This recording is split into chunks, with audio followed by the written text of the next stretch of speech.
Imagine a ruler who doesn't wait for permission, someone who refuses to negotiate and never forgives. Picture that exact same dangerous man walking right up to the jagged blades of the Iron Throne and taking it for himself.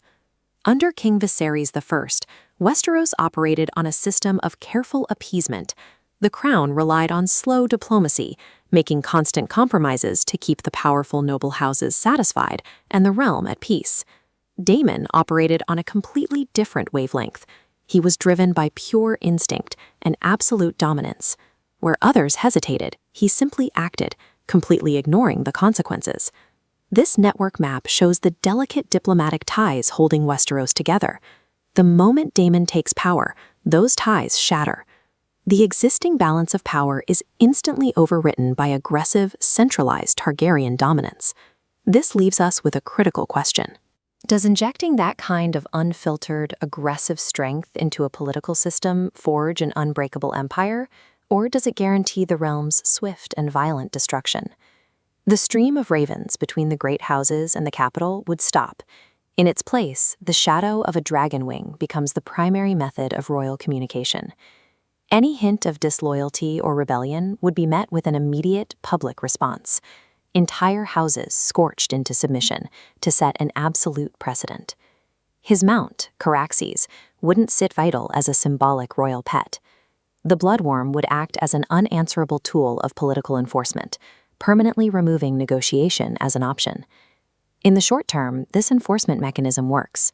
The noble houses submit, resulting in a period of highly rigid stability across the Seven Kingdoms, driven entirely by sheer terror. Inside the Red Keep, the environment would be deeply psychological. Daemon fits the profile of the unpredictable sovereign, a ruler whose loyalty is fierce but notoriously volatile. That unpredictability makes his court lethal. An ally could be lavishly rewarded and executed for a minor slight. This dynamic creates a distinct paradox. The machinery of government functions perfectly, and the lords display absolute obedience. Yet beneath the surface, true loyalty is entirely absent. Maintaining a kingdom isn't the same thing as building one. To ensure his name is remembered, alongside the founders of his house, Daemon shifts his focus away from the Iron Throne and toward the borders of the map. This pivot leads to aggressive military expansion. He would launch campaigns designed to mirror the legendary conquests of his ancestor, Aegon the Conqueror. This map illustrates the pressure. He would aggressively push Targaryen dominance into hostile neighboring territories. But applying that much outward force builds resistance along jagged lines, creating fracture points that push back into the center of the realm. Because his earlier, harsh methods already eliminated immediate political rivals, this new resistance wouldn't protest in the throne room. They would be forced to organize entirely in secret. Meanwhile, the constant state of war mobilization drains economic resources. It places a severe strain on the exact same noble houses forced to fund and fight these endless campaigns. Daemon's ambition takes a secure stronghold and stretches it to the breaking point. The realm transforms into a highly fragile state, waiting for a single spark. That brings us back to the silenced populace of Westeros and the core structural flaw of Daemon's statecraft. Fear creates silence, but it never creates allegiance. That enforced silence acts as an invisible breeding ground. Deep-seated resentment ferments and spreads completely undetected across all 7 kingdoms.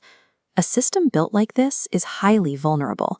It only takes a single mistake, a brief moment of weakness, or one betrayal to shatter the illusion of absolute control.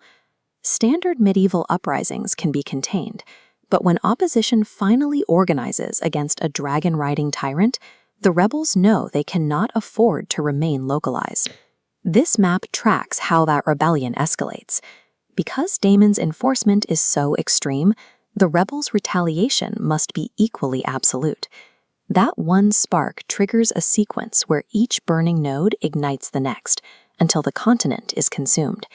It echoes the classic Machiavellian dilemma. When leadership pushes fear-based power to its absolute extreme, it rarely, if ever, yields true peace. Extreme fear constructs a disciplined, unified exterior, but a kingdom held together solely by terror is structurally brittle. It only takes one spark to burn it all entirely to the ground.